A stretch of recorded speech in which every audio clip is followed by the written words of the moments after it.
नमस्कार. शेतकरी बंधू भगिनींनो, कृषी दर्शन कार्यक्रमात आपल्या सगळ्यांचं मनापासून स्वागत.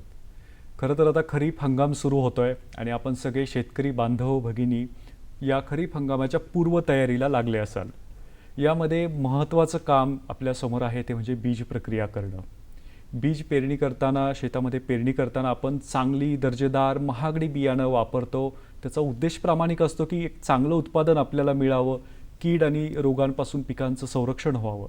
यासाठी या महागड्या दर्जेदार गुणवत्तापूर्ण बियाण्यांना जर आपण त्याची बीज प्रक्रिया केली त्याच्यावरती, तर आणखीन दुहेरी फायदे आपल्याला पाहायला मिळतील.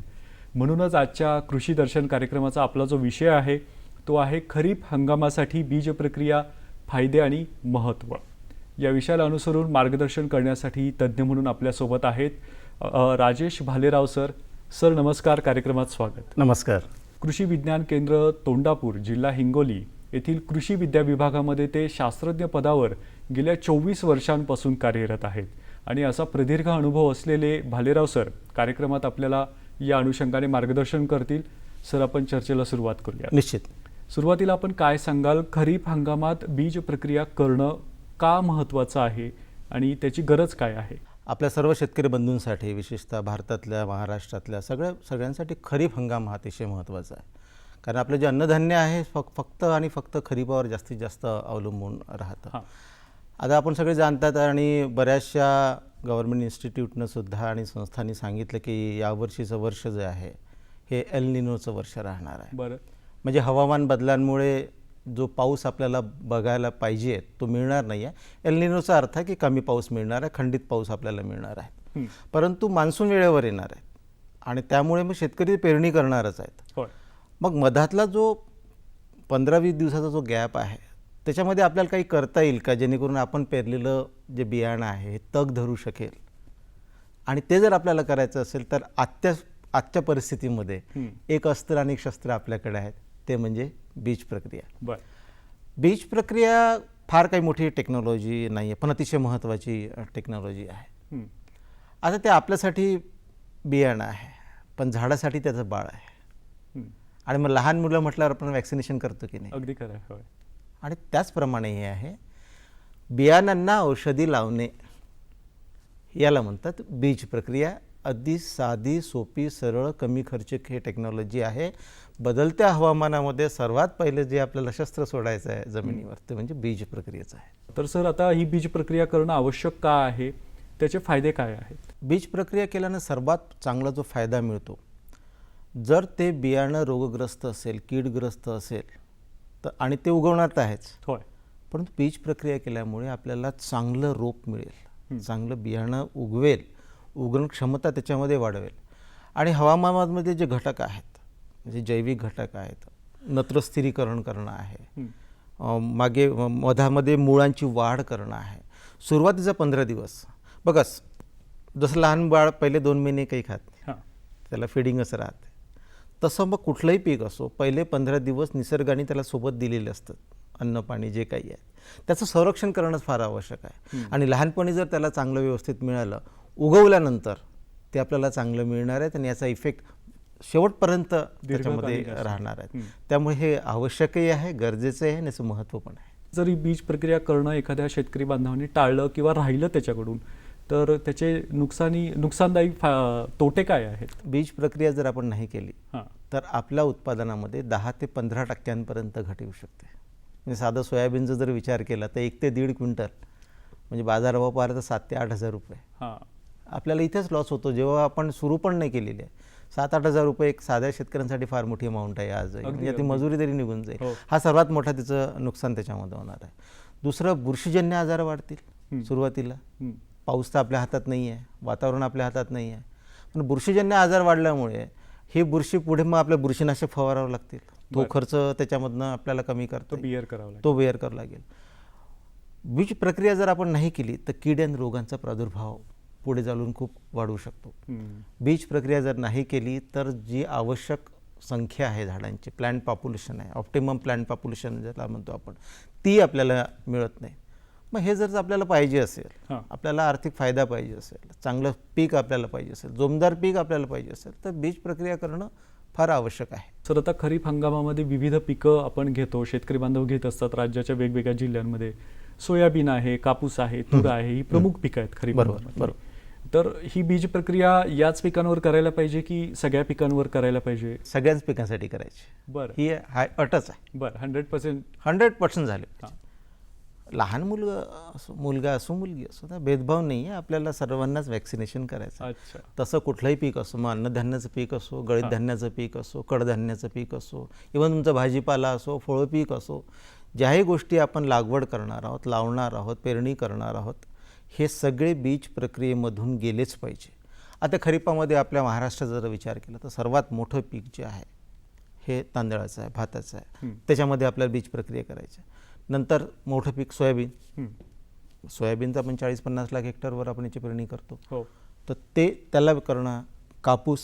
कापसामध्ये असं आहे की थोडंसं कंपनीवालेच बीज प्रक्रिया करून देतात, तरी पण सुद्धा आपण त्याच्यामध्ये करायला पाहिजे. तूर, कारण तूरमध्ये मर रोग फार मोठ्या प्रमाणावर येतात आणि त्याला एकच पर्याय आहे बीज प्रक्रिया करणं. अच्छा. तर हे पीक आहेत. पण तुमचं बटाटा असेल, तुमचा कांदा असेल, तुमचं कुठलंही पण पीक असेल, हां.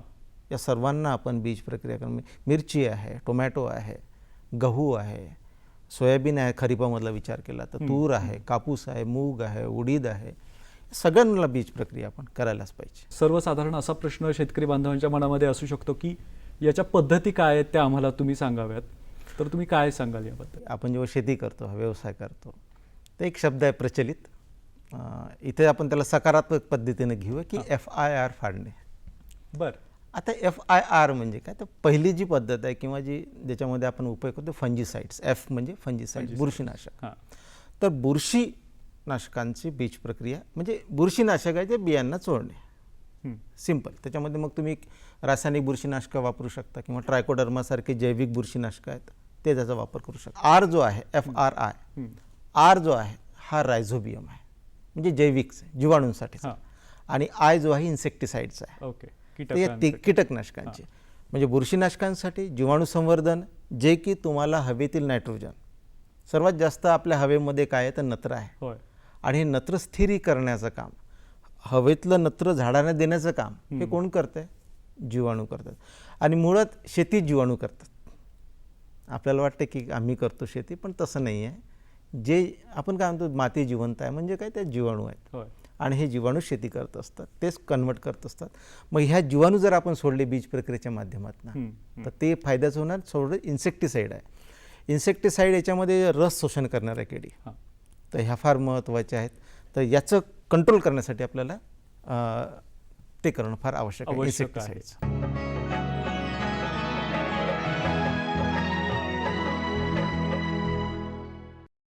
रासायनिक पद्धतीने पण बीज प्रक्रिया करता येते असं आपण सांगितलं. हो.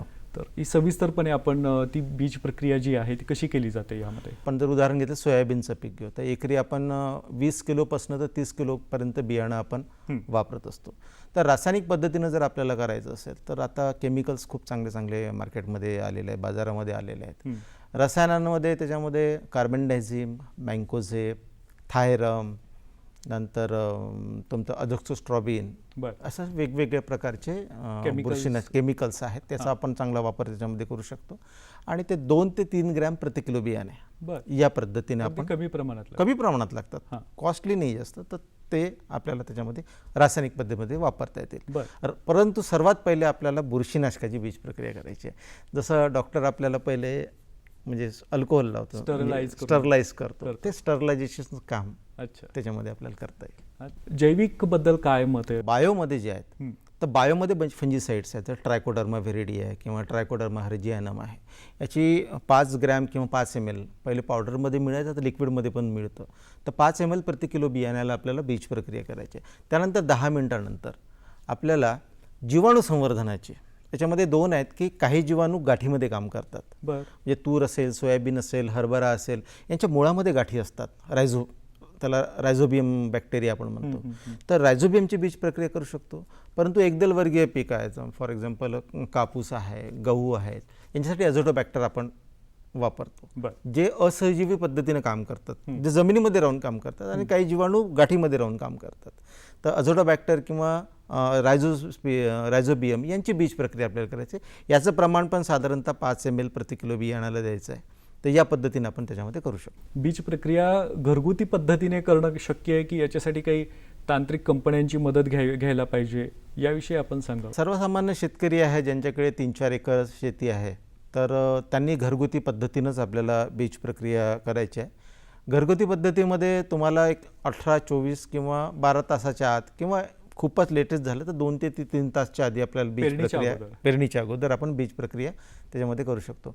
आणि करणं काहीच नाही आहे. एक्झाम्पल जर आपण घेतलं, सोयाबीनचं पीक आहे, आपल्याला 30 किलो बियाणं जे काही आपण वापरतो 25-30 किलो बियाणं घ्यायचं आहे. त्याच्यावर जी आपण शिफारस केलेली बुरशीनाशक आहे, जीवाणू संवर्धन आणि इन्सेक्टिसाइड्स आहे, कीटकनाशक आहे, याची मात्रा आपल्याला घ्यायची आहे आणि ते बियाण्याला त्याच्या लावून सावलीमध्ये वाढवायचं आहे. हे घरगुती प्रमाण आहे. आता सीड प्रक्रियेसाठी ड्रम्स पण मिळतात. बरं, म्हणजे काही शेतकऱ्यांच्या हां, तर काही ठिकाणी मोठे मोठे शेतकरी आहेत किंवा काहींचे FPOs आहेत, काहींच्या शेतकरी कंपन्या आहेत, तर अशा ठिकाणी सीडमध्ये टाकून सुद्धा आपण ड्रमच्या पद्धतीनं बीज प्रक्रिया करू शकतो. आता रासायनिक पद्धतीने बीज प्रक्रिया करताना आपण ओझरता उल्लेख केला होता की 2 ते 3 ग्राम प्रति किलो आपल्याला ते केमिकल्स वापरावे लागतात.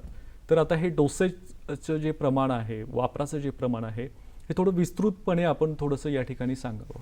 त्याच्यामध्ये कार्बन डायझिम, मँकोझेप यासारखे जे घटक आहेत, हे 2 ते 3 ग्राम प्रति किलो बियाण्याला आपल्याला वापरायला पाहिजे. परंतु काही काही केमिकल्स जे आहेत, जसं अझोक्सिस्ट्रॉबिन आहेत वगैरे, तर यासारखे जे केमिकल्स आहेत ते 1 ग्रॅम प्रति किलो बियाणे याप्रमाणेच वाढवायचे. म्हणजे तुम्ही कुठलं केमिकल्स वापरता आणि त्याची शिफारसी काय आहेत त्यानुसारच बीज प्रक्रिया आपण करायला पाहिजे. कारण बीज प्रक्रियेचा एक मोठा उद्देश आहे की तुमचे कॉस्ट ऑफ प्रोडक्शन जे आहे, लागवडीचा खर्च जो आहे, हा आपल्याला कमी करायचा आहे. तर कारण तो खर्च कसं कमी होणार, उगवणार चांगलं, रोगनकीड कमी येणार, तर फवारण्या कमी होणार, अशा माध्यमातून खर्च कमी येईल. तर या पद्धतीने आपण ते करू शकतो. सर, आता बीज प्रक्रिया करताना विविध रासायनिक जैविक खतांच्या संपर्कात शेतकरी बांधव थेट येतात, ज्याचा काही विपरीत परिणाम त्यांच्या आरोग्यावरही होण्याची शक्यता नाकारता येत नाही. कारण हे सगळे रासायनिक जे निविष्ठा आहेत त्या अतिशय तीव्र आहेत आणि त्याचे परिणाम मानवी आरोग्य होऊ शकतात. काय काळजी घ्यायला पाहिजे शेतकरी? सर्वात पहिले जी बीज प्रक्रिया आपल्याला करायची सावलीमध्ये करायची, उन्हामध्ये नाही. बीज प्रक्रिया शेतकरी बंधूंनी मोकळ्या जागेतच आपल्याला करायची. खाली जे आपण बीज प्रक्रिया करणार आहोत, तर खाली चांगल्या प्रकारचे बारदाना असेल किंवा पोतं असेल, हे चांगल्या क्वालिटीचं, जो पाझरलं नाही पाहिजे. कारण तिथं जर आपण बीज प्रक्रिया केली, बीज प्रक्रिया केल्यानंतर औषध जर तिथं जर आलं, पर्क्युलेट झालं, लहान मुलं खेळतात, तुमच्याकडे जनावर असतात, शेळ्या असतात, कोंबड्या असतात, तर त्यांच्या याला होऊ शकतं. तर ती काळजी घेणं फार आवश्यक आहे. लहान मुलांना या बीज प्रक्रियेपासून थोडंसं दूर ठेवावं, साधारणतः शेतामध्ये किंवा इथे केलं तर चालेल. तिसरी गोष्ट, त्यांनी त्यावेळेला काही खाऊ नये. हातामध्ये ग्लोव्ज घालणं फार आवश्यक. नाही काय झालं तर मेन कापड तरी तुम्ही घाल, परंतु हँड ग्लोव्ज घालणं फार आवश्यक आहे. मास्क लावणं, कारण केमिकल्स आहेत ते शेवटी. हां, आणि साधारण सोयाबीन सारखे पीक आहे, तर याच्यामध्ये कमीत कमी हात लागेल. म्हणजे ते पद्धती आहे की त्याला झोका देणे, त्याला खेळवणे, अशी या प्रकारे बीज प्रक्रिया जर आपण केली, त्याला जास्त रगडायचं नाही आहे. सोयाबीन, विशेष मी सोयाबीन सांगतो मी, एखाद्या वेळेस हरभऱ्यामध्ये चालेल, अतिशय नाजूक हळू पद्धतीने घ्यायचं. तर शेतकऱ्यांनी मास्क लावणे, हातामध्ये ग्लोव्ज घालणे, जमल्यास तर चष्मा लावणे, मोकळ्या जागी त्याच्यामध्ये ठेवणे. त्यानंतर बीज प्रक्रिया झाल्यानंतर ते जे औषधं आहेत, फुटलेले जे बॉटल्स आहेत, स्कॅन्स आहेत, त्याचे योग्य प्रमाणे त्याची विल्हेवाट लावणे आणि झाल्यानंतर त्याला वाळवून मग पेरणी करणे. आणि हे सगळं करत असताना, हे सगळं झाल्यानंतर हात स्वच्छ धुवून सॅनिटाईज करून मग काही तू प्यायचं असेल तर ते करणं आवश्यक आहे. आता बीज प्रक्रिया करताना जो वेळ आहे, म्हणजे बीज प्रक्रिया केल्यानंतर आपण ते सावलीत वाळण्यासाठी ठेवतो, पण तो अवधी किती आहे आणि त्याच्यानंतर किती वेळामध्ये त्याची पेरणी आपल्या शेतामध्ये शेतकरी बांधवांनी करायला पाहिजे? साधारणतः जे नाजूक पीक आहे, सोयाबीनचं पीक आहे, तर याला 12 तास मॅक्झिमम किंवा अगदी 2-3 तासापूर्वी केली तरी आपल्याला बरं. चालेल. हं. काही पिकं आहे जसं कापूस आहे हं. किंवा मग तुमचं हरभरा आहे, याला थोडा अवधी जरी दिला आपण हं. तरी काही विशेष फरक पडत नाही. त्याला 2 दिवस पूर्वी जरी आपण बीज प्रक्रिया करून ठेवली हं. ते चालतील. फक्त अट एवढी आहे की ते सावलीत त्याला ठेवावं, पूर्णपणे ऊन सावलीत लागू नाही. देऊ नये. अजिबात ऊन नको. अजिबात ऊन. हं. बीज प्रक्रिया आणि मातीमध्ये आढळून येणारे रोग याचा परस्पर काय संबंध आहे? जे खरीपातले पिकं आहेत हं. यांचा 1 नंबरचं शत्रू जसं बुरशी आहे. बरं. आणि बुरशी जी आहे ही 3 ठिकाणाहून अटॅक करते. एक मातीतून करते, एक बियाण्यातच, हं. अनेक हवेतनं. हं. म्हणजे ते छोटंसं बाळ ते बियाणं, हां. ते तिघा फ्रंटवर आपल्याला लढायचं आहे त्याला. त्यामुळे हवामान आपलं जमिनीचं कसं आहे, हं. आजकाल जमिनीचं त्याचा निचरा कमी झालेला आहे, पाणी साचत आहेत बऱ्याच ठिकाणी आणि आतमध्ये उष्ण दमट वातावरण आहे. कारण याच्या पहिले उन्हाळा होता आणि त्याच्या पहिले हिवाळा होता हां. आणि थोडा पावसाळा आहे. हां. आणि त्यामुळे ही जी परिस्थिती आहे ही पोषक आहे बुरशींसाठी. अच्छा. हां. आणि बुरशीच्या त्यामुळे वाढीसाठी. सुरुवातीला बुरशीचा खूप मोठा परिणाम आहे. जिथे उष्ण दमट वातावरण आहे तिथे सर्वात पहिले कोणी येणार तर ती बुरशी येणार बरं. आणि त्याच्या कचाट्यात सापडणारं आपलं बियाणं. अरे बापरे. तर त्यामुळे याचा परत खूप मोठा संबंध आहे. हं. परत उन्हाळ्यामुळे काय होतात की जेवढ्या किडी आहेत हे जमिनीमध्ये ओलाव्याचा आश्रय घेतात, ते तिथंच असतात बरं. आणि मग त्यांना आयतंच ते बियाणं मिळतं, हं. कुरतडतात, खातात, मुळं खाद्य खातात, म्हणून ते खाद्य म्हणून वापरतात. अच्छा. म्हणून त्यांचा परस्पर संबंध आहे. खरं पाहिलं तर शेतीचा हवामानाशीच संबंध आहे, बाकी कोणासोबत नाही. हवामान बदलते हे अगदी सर्व शेतकरी बांधवांनी मान्य केलं आहे. यावर ज्या संशोधन करणाऱ्या संस्था आहेत त्याही काम करत आहेत. पण या बदलत्या हवामानामुळं बीज प्रक्रियेवर कशा पद्धतीने परिणाम झाला याचं महत्त्व कितपत वाढलं आहे? सुरुवातीचे 15 दिवस कोणत्याही पिकासाठी फार महत्त्वाचे आहे. आणि कुठल्याही पिकाला पाणी नाही पाहिजे भरपूर, बरं. त्याला पाहिजे ओलावा, ज्याला आपण शेतकऱ्यांच्या भाषेमध्ये म्हणतो वाफसा, वापसा. म्हणजे वाफ. हां. हां. कारण वनस्पती वाफेच्या रूपात पाणी घेते, ती काही पीत नाही पाणी. वाफ असणं फार आवश्यक आहे. आणि त्यामुळे बदलत्या हवामानामध्ये सुरुवातीचे काय 15-20 दिवस जर आपण त्याला दिले, मग ते स्वतःची काळजी घ्यायला सक्षम होतं. उत्पादनात घट येईल, हं. परंतु एवढी नाही येणार जेवढी बीज प्रक्रिया न करता आलेली आहे. होय. कारण वातावरण कंट्रोल करणं मुश्किल आहे, त्याला आपल्याला करते. कारण हवामानामधले घटक काय महत्त्वाचे, तर पाऊस, हं. ते बदलत आहेत, पावसाचे दिवस कमी झालेले आहेत. आणि दुसरी गोष्ट टेम्परेचर, तापमान. आणि या दोघांना यशस्वीपणे सुरुवातीच्या काळात जर कोणी वाचवत असेल तर ती बीज प्रक्रिया आहे.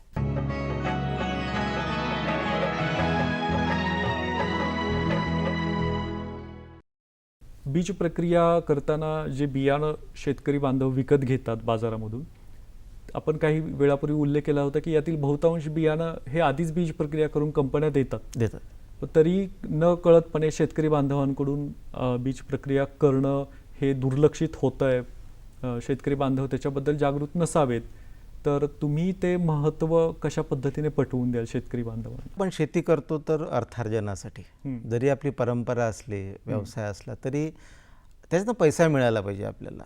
तर महत्त्व एवढंच आहे की बीज प्रक्रिया केल्यानं तुमच्या उत्पन्नामध्ये आणि उत्पादनामध्ये 10 ते 15% एवढी घसघशीत वाढ होऊ शकते त्याच्यामध्ये.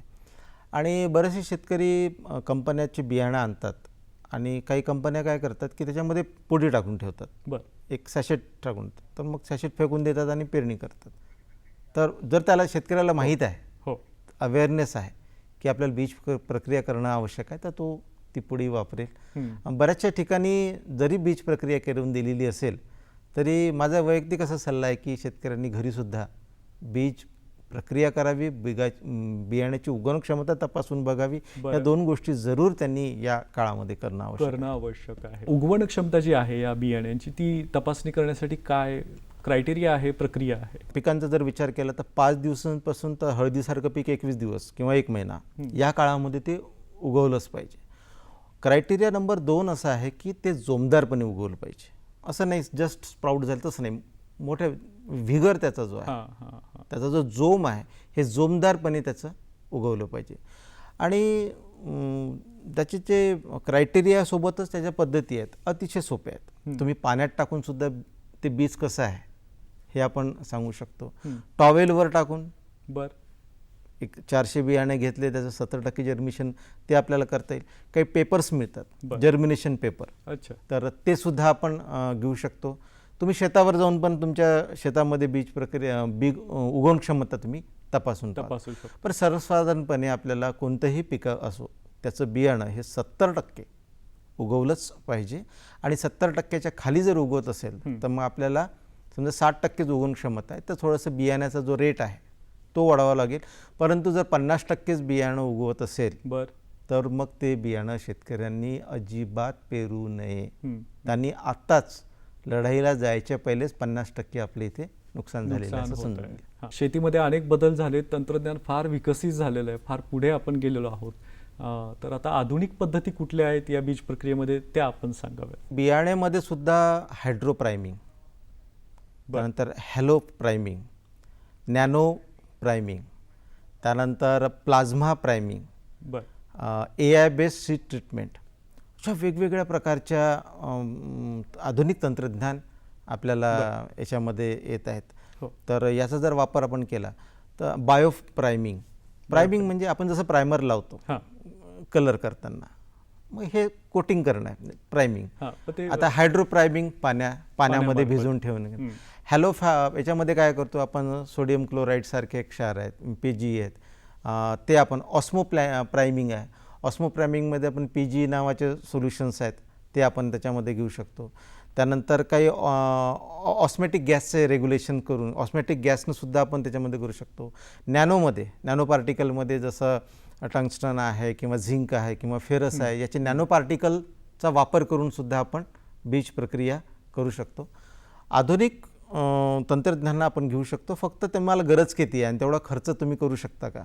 जसं बायो प्रायमिंग शेतकरी घरच्या घरी करू शकतात, कमी खर्चाची राहते.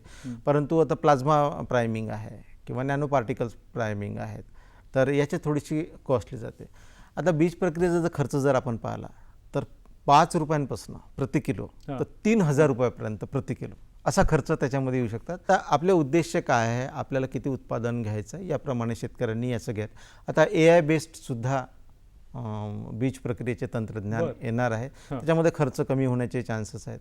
आता आमचं ICAR इन्स्टिट्यूट आहे, IRI इन्स्टिट्यूट आहे, नॅशनल रिसर्च ऑन मिलेट्स यांचे काही सरकारी संस्था आहे. याच्यामध्ये मोठ्या प्रमाणावर नवीन तंत्रज्ञानाचे प्रयोग चालू आहेत आणि त्या काही काळामध्ये आपण ते सुद्धा शेतकऱ्यांकरता उपलब्ध करून देणार आहोत. तुम्ही शेतकरी बांधवांना संदेश जो द्यायचा आहे तो तुम्ही काय द्याल?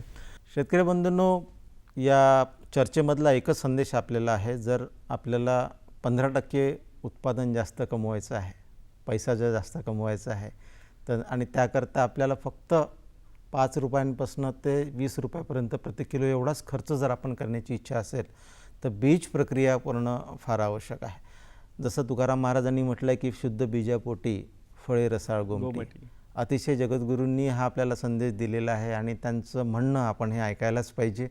त्यामुळे बीज प्रक्रिया करणं, चांगलं बीज देणं, तुमचं बीज जर चांगलं असेल तर अर्धी लढाई तुम्ही इथेच जिंकता. वातावरण कसंही असू द्या, आपल्याला तग ते धरणार आहेत. त्यामुळे माझा एकच संदेश तुम्हाला राहील की कमी खर्चिक, घरी करणारी, अतिशय सुलभ अशी ही साधी गोष्ट आपण जरूर करावी, कारण याची उगवणक्षमता खूप चांगली मिळेल, आपल्या उत्पादनामध्ये त्याच्यामध्ये चांगलं वाढ होईल.